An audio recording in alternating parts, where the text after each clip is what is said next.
Hello friends, मैं हूं शिवराज सिंह। स्वागत है आपका मेरे चैनल हिस्ट्री विद सिंह में। दोस्तों, आशा है आप लोग अच्छे से होंगे, बढ़िया अपनी पढ़ाई कर रहे होंगे। तो दोस्तों, आज से हम लोग भगवत गीता स्टार्ट करेंगे। ठीक है, अभी तक आपके इसके पहले जो है मैंने शॉर्ट्स के द्वारा मैंने संक्षेप में बता दिया था, पूरा महाभारत का स्टोरी आपको बता दिया था। यदि आपने शॉर्ट्स नहीं देखे हैं तो आप देख लीजिएगा, ठीक है। क्योंकि आज से हम लोग स्टार्ट करेंगे कि देखिए, सेनाएं दोनों तरफ की, कौरव और पांडव की, जो धृतराष्ट्र के पुत्र हैं, ठीक है, जो दुर्योधन के कमांड में सेनाएं हैं, और जो पांडव पुत्रों, जो पांडु के पांचों पुत्र थे, उनके जो है कमांड में दोनों सेनाएं और कुरुक्षेत्र के मैदान में आ गई हैं। ठीक है, तो यहाँ से हम लोग शुरुआत करेंगे। और कृष्ण के रथ पे, जो अर्जुन के रथ पे कृष्ण भगवान बैठे हैं, उनके सारथी बने हैं। ठीक है, तो इसके पहले यहाँ तक आपने शॉर्ट्स के द्वारा आप जान गए थे। अगर आपने शॉर्ट्स नहीं देखा है तो देख लीजिएगा, तो अभी तक का यहाँ तक का क्लियर हो जाएगा। ठीक है दोस्तों, तो आज जो है हम लोग स्टार्ट करेंगे अध्याय भगवत गीता जो है अध्याय 1 से और श्लोक 1 से। ठीक है, तो देखिए, स्टार्ट करने से पहले थोड़ा सा हम लोग भक्ति और कीर्तन के बारे में चर्चा कर लें।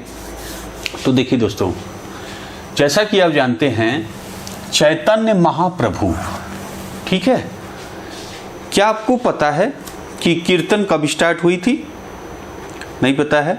देखिए, मैं बताता हूं आपको। 16वीं शताब्दी में थे चैतन्य महाप्रभु। ठीक है, उन्होंने सबसे पहले व्यक्ति हैं जिन्होंने कीर्तन की शुरुआत की थी। ठीक है, और एक व्यक्ति की और चर्चा करना चाहता हूं, श्री प्रभुपाद। श्री प्रभुपाद आधुनिक समय में थे। ठीक है, ये जो है मतलब ऐसे शख्स जो पूरी दुनिया में भगवान कृष्ण की पूजा जो है करवा दिए। ठीक है, मतलब करवा दिए का मतलब ये है, माने इनकी वजह से आधुनिक समय में इतना कृष्ण भगवान का जो है, जैसे हरे राम हरे कृष्ण का जो है प्रचार हुआ, जो कीर्तन प्रथा का प्रचार हुआ, कि पूरी दुनिया में लगभग जो है कृष्ण भगवान की पूजा होने लगी। जैसे इस्कॉन टेम्पल इत्यादि आप देखते हैं, तो इन्हीं का योगदान रहा है, प्रभुपाद, श्री प्रभुपाद का। ठीक है, तो देखिए, अब जो है जैसे चैतन्य महाप्रभु थे, चैतन्य महाप्रभु जो थे वो, अब आप समझिए कि इतना भक्ति में लीन हो जाते थे, इतना लीन हो जाते थे कि बेहोश हो जाते थे। ठीक है, और अब आप सोचिए कि ये इतना लीन हो जाते थे, भगवान के प्रति इतना समर्पित हो जाते थे। अब आप लोग क्या है, आप लोग पढ़ाई कर रहे हो, तो पढ़ाई के दौरान आप जो है इतनी एकाग्रता आप बना लो, मतलब दिमाग से सारा चीज़ हटा के केवल एक चीज़ कि हमारी पढ़ाई क्या है, हमारा सिलेबस क्या है। अगर चैतन्य महाप्रभु की तरह लीन हो जाएं, अपनी पढ़ाई में लीन हो जाएं, तो क्या होगा? कौन सा पद आप प्राप्त नहीं कर सकते, आप ही बताइए। ठीक है, तो इनसे जो है सीखिए आप कि हम जो भी हमारा लक्ष्य है, जो टारगेट है, उसमें एकदम लीन हो जाना है, सब भूल जाना है, दुनियादारी सब भूल जाना है। केवल हमारा उद्देश्य क्या रहेगा? हमारी पढ़ाई। ठीक है, चैतन्य महाप्रभु की तरह, ठीक है, लीन हो जाना है पढ़ाई में। क्लियर है? तो अब आइए, जो है हरे राम हरे कृष्ण का जो कीर्तन का है मंत्र है, चलिए हम लोग बोलते हैं साथ में। आइए बोलें, हरे कृष्णा कृष्ण कृष्णा हरे हरे, हरे रामा राम रामा हरे हरे। आप लोग भी कहिए, हरे कृष्णा कृष्ण कृष्णा हरे हरे, हरे रामा राम रामा हरे हरे। देखिए, तो जब भी आप लोग खाली रहिए, इसको आप बोलें, बहुत ही आनंद आएगा आपको। तो अभी जैसे आपका कुरुक्षेत्र में भगवान कृष्ण जो है उपदेश देते हैं अर्जुन को, ठीक है। तो अर्जुन को उपदेश देते हैं और कहते हैं कि आप कहीं भी रहिए, हमारा नाम लीजिए, ठीक है, हमारा नाम लीजिए और आप जो है मोक्ष को प्राप्त करेंगे। कुछ भी आप काम कर रहे हैं, आप खाली समय में नाम लेते रहें। कोई जंगल में जाने की जरूरत नहीं है कि आप जंगल में जाएंगे, संन्यास लेंगे, तभी जो है आपको मोक्ष प्राप्ति होगी, ऐसा कुछ नहीं है। आप जो है कहीं पे हैं, अपना काम करते रहिए, पढ़ाई करते रहिए, नाम लेते रहिए भगवान का। तो क्या होगा कि आपको जो है भगवान अपने आप अपने हर समय आपको भी ध्यान रखेंगे। आप भगवान का नाम लेते हैं तो भगवान आपका ध्यान रखेंगे, ठीक है। तो आपका मृत्यु का भय भी खत्म हो जाएगा, क्योंकि आप हमेशा भगवान का नाम लेते आए हैं, ठीक है। तो ये है, आपने भक्ति के बारे में समझा, ठीक है। एक बार ये कहानी मैं बताता हूँ आपको, स्टोरी है। तो आप नारद जी को जानते होंगे और पिक्चरों इत्यादि में भी आपने देखा होगा कि वो हमेशा नारायण नारायण जपते रहते हैं। तो एक बार उनको घमंड हो गया और वो विष्णु भगवान के पास पहुंच गए। विष्णु भगवान के अवतार ही भगवान कृष्ण हैं, ठीक है। तो अब जो है उनके पास पहुंचे और उन्होंने कहा कि भाई देखिए भगवान, मैं तो आपका सबसे बड़ा भक्त हूँ, मैं तो आपका हमेशा नाम जपता रहता हूँ। तो फिर विष्णु भगवान ने कहा कि भाई नारद जी, ऐसा तो नहीं है, आपसे भी बड़ा जो है एक हैं, धरती पे हैं, आप मिलना चाहें तो मिल लीजिए। तो नारद जी बड़े असमंजस में पड़ गए कि भाई मुझसे बड़ा भी कोई भक्त है, मैं तो हमेशा नारायण नारायण जपता रहता हूँ, मुझसे बड़ा कौन आ गया भाई, और वो भी धरती पे जो कि बझा हुआ है, माया में बझा है, उसको तो कई सारे काम करने हैं। तो फिर जो है नारद जी पहुँच गए देखने। तो एक किसान था, वो क्या कर रहा था, वो अपना जब खेत की जुताई करता था तो भगवान का नाम लेते रहता था। वो जो है खाना भी खाता था तो भगवान का नाम लेके खाता था। मतलब जो भी एक्टिविटी उसकी थी, जो भी कार्य करता था, अपना काम के दौरान ही भगवान का नाम लेते रहता था, ठीक है। तो फिर नारद जी ने कहा, हाँ भाई, इतना संघर्ष करते हुए भी ये भगवान का नाम ले रहा है, तो ये भक्त मुझसे बड़ा है, ठीक है। तो दोस्तों आप समझ गए होंगे, भक्ति के बारे में हम लोग चर्चा कर रहे थे। तो अब दोस्तों जो है आ जाइए, तो अब हम प्रारंभ करते हैं भगवद गीता का अध्याय 1 श्लोक 1। क्या लिखा है, ध्यान से सुनिए। देखिए, धृतराष्ट्र उवाच धर्म क्षेत्रे कुरुक्षेत्रे, ठीक है, समवेता युद्धोत्सव।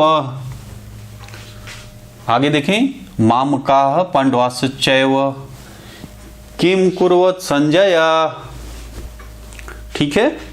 अब इसको हिंदी में आप समझें, क्या कर रहे हैं धृतराष्ट्र। धृतराष्ट्र ने कहा, ठीक है, हे संजय, धर्म भूमि कुरुक्षेत्र में युद्ध की इच्छा से एकत्र हुए मेरे तथा पांडु के पुत्रों ने क्या किया, ठीक है।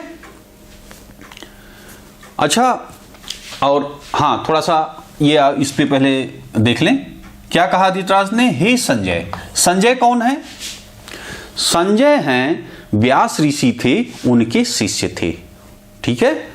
तो जब ये धृतराष्ट्र तो भाई अंधे थे, इन्होंने युद्ध में भाग नहीं लिया था। तो अब जो है व्यास जी आए धृतराष्ट्र के पास, धृतराष्ट्र से कहा कि क्या आप महाभारत का युद्ध देखना चाहते हो? तो इन्होंने कहा कि मैं अपने पुत्रों का या जो भी सगे संबंधी हैं उनकी हत्या मैं नहीं देख पाऊंगा। तो जब अभी तक मेरी आंखें नहीं थी तो अभी मैं लेके क्या करूंगा। हाँ, ये जो संजय हैं, संजय कौन है? धृतराष्ट्र के सचिव थे, ठीक है। तो ये संजय को आंखें आप प्रदान कर दें, इन्हीं की आंखों से ये जो बताएंगे मैं देख लूंगा। तो संजय को जो थे उनको व्यास ऋषि दिव्य दृष्टि देते हैं कि आप यहाँ पे बैठे बैठे, हस्तिनापुर में आप बैठे बैठे कुरुक्षेत्र में आप जो है देख लेंगे कि क्या हो रहा है, कौन कौन क्या कर रहा है। ठीक है, क्लियर है। तो अब जो है देखिए, धृतराष्ट्र भवन में हस्तिनापुर में बैठे हैं और पूछ रहे हैं, हे संजय, धर्म भूमि कुरुक्षेत्र में। अब देखिए यहां पे धर्म भूमि कुरुक्षेत्र में धर्म भूमि लिखा है। क्यों लिखा है जानते हैं? क्यों लिखा है? क्योंकि भगवान कृष्ण जो कि किसके, अर्जुन के सारथी बने हुए हैं, भगवान खुद वहां उपस्थित हैं। तो खुद उपस्थित हैं, तो जहां पे भगवान उपस्थित हैं तो वहां पे तो वो जो भूमि है वो धर्म भूमि हो ही जाएगी। ठीक है, तो इसीलिए यहां पे लिखा है, धर्म भूमि कुरुक्षेत्र में युद्ध की इच्छा से एकत्र हुए मेरे तथा पांडु के पुत्रों ने क्या किया। अब ध्यान दें कि हैं मेरे पुत्र भतीजे कह सकते थे, लेकिन ये क्या है, अलगाव कर दिए कि उसका पुत्र मेरा पुत्र। ठीक है, कि पुत्रों ने क्या किया।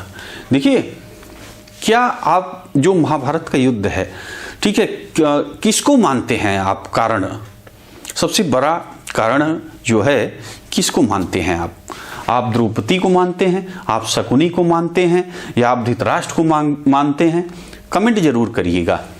ठीक है, तो देखिए द्रौपदी, जैसा कि पढ़ने को मिलता है कि भाई द्रौपदी जो है हंसी थी जब ये लोग नया जो राज्य जब बंटवारा हुआ था, ठीक है, हस्तिनापुर का बंटवारा हुआ था, तो उनका भी राज्य बना था, अलग 2 राज्य हो गए थे। तो वहाँ पे इनको जो दुर्योधन उनके भाई थे उनको बुलाया गया था। तो दुर्योधन जो है गए और वहाँ पे गिर गए, क्योंकि ऐसा भवन बनाया गया था कि जहाँ पे जल था वहाँ पे लगता वो सूखा था, और जहाँ पे सूखा था वो लगता था कि जल। तो दुर्योधन नहीं समझ पाए और वो गिर गए। जैसे ही गिरे तो हंसने की आवाज आई। दुर्योधन ने देखा तो वहाँ पे जो है द्रौपदी, या मतलब वो जैसे ही गिरे हुए थे तभी हंसने की आवाज आई, और उसके बाद ये भी आई आवाज की, अंधे का बेटा अंधा। ठीक है, तो ये आवाज फिर जब उन्होंने उठा और देखा तो वहां पे द्रौपदी खड़ी थी। ठीक है, तो कई जगहों पे तो ये लिखा है कि द्रौपदी जो है बोली थी, और कई जगह पे ये लिखा है कि भाई, या देखने को भी मिलता है कि भाई द्रौपदी के बगल जो है एक दासी खड़ी थी, उसने बोला था।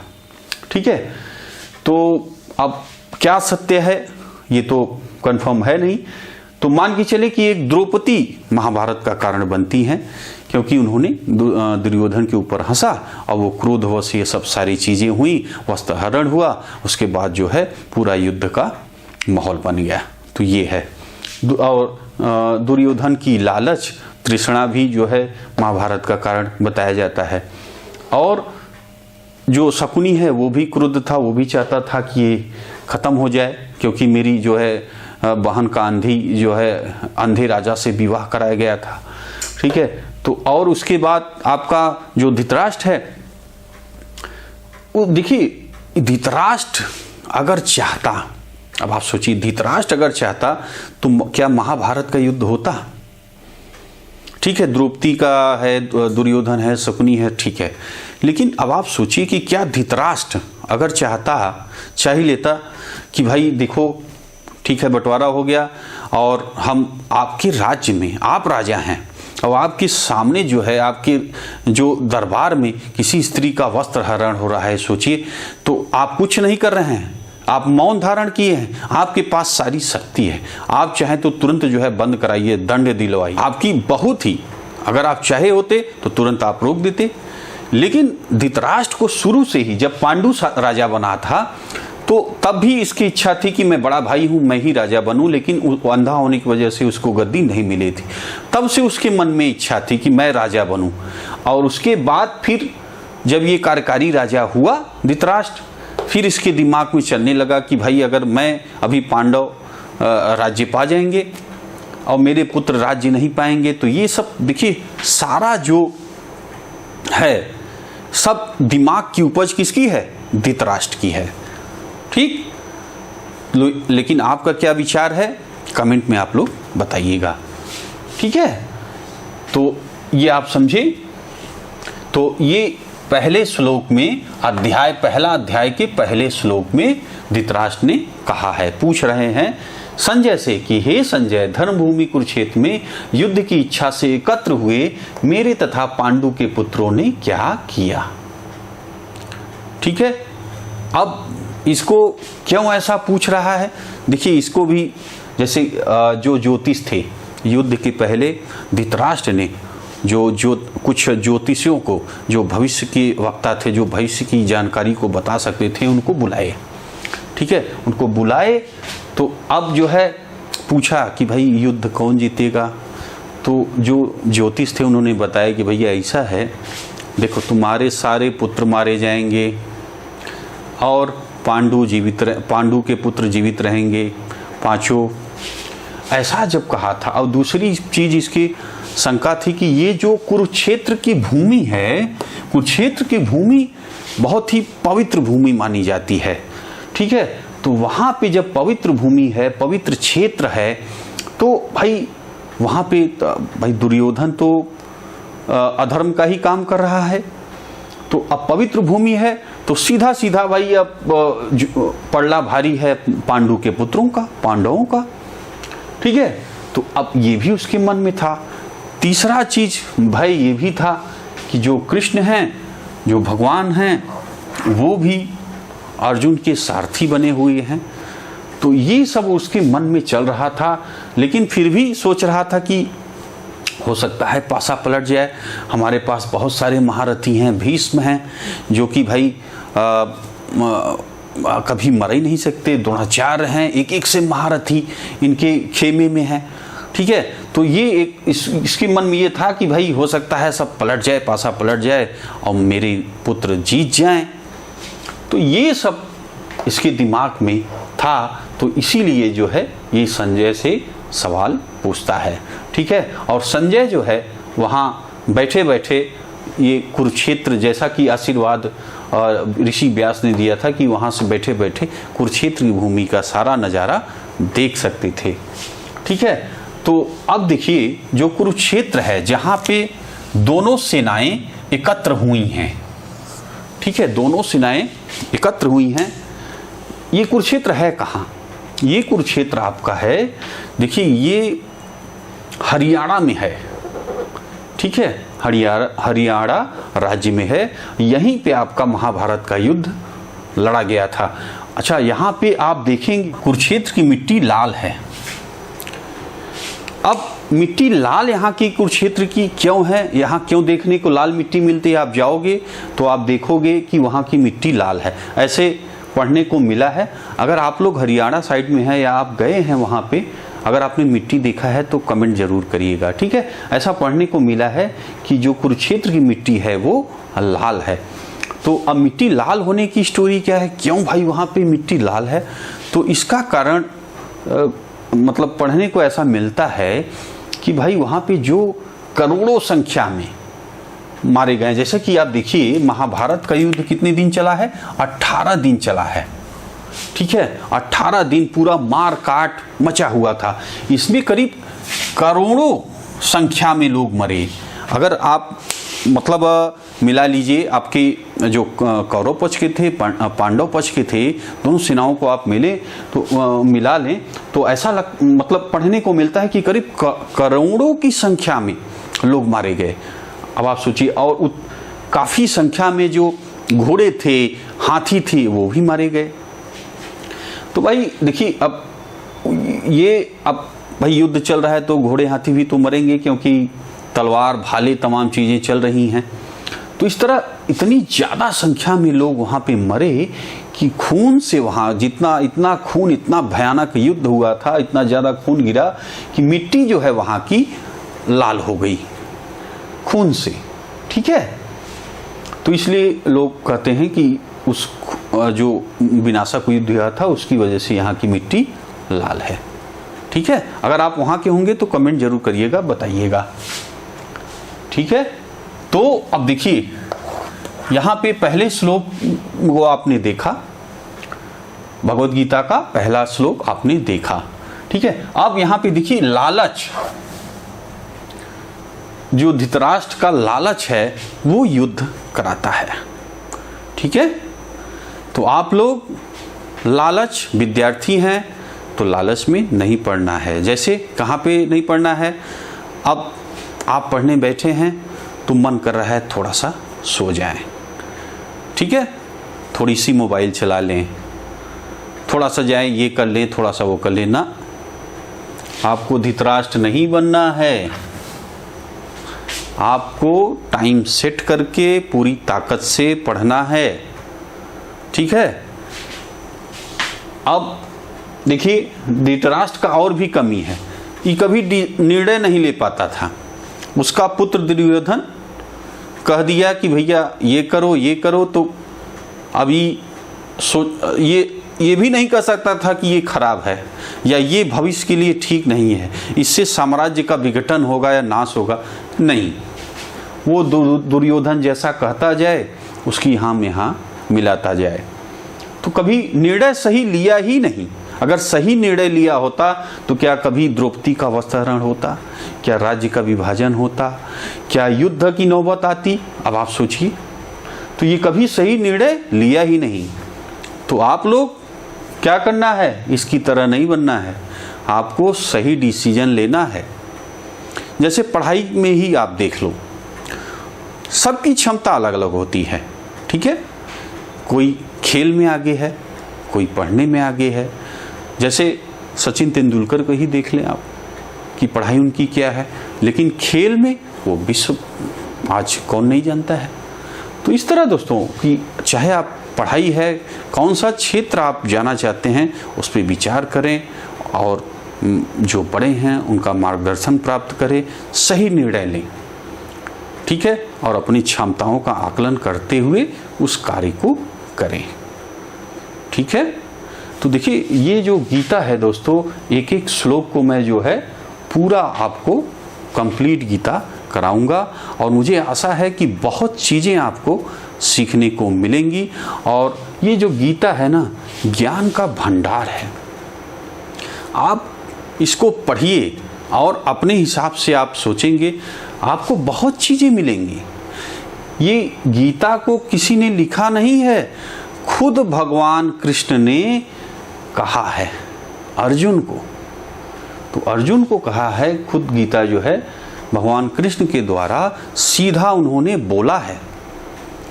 तो इसमें इतना ज्ञान है, इससे आप इतना फ़ायदा उठा सकते हैं जिसकी कोई लिमिट ही नहीं है, ठीक है। तो ये रहा आपका आज का जो है, आज आपने पढ़ा अध्याय 1 श्लोक 1 को आपने देखा। ऐसे ही मैं आपका आगे जो है कराऊंगा, एक एक श्लोक आगे हम लोग चर्चा करेंगे, ठीक है। आशा है आप लोगों को वीडियो अच्छा लगा होगा और आपके कुछ कमेंट हैं तो ज़रूर करिएगा। मिलते हैं आपसे अगली वीडियो में। वीडियो देखने के लिए दोस्तों बहुत बहुत धन्यवाद।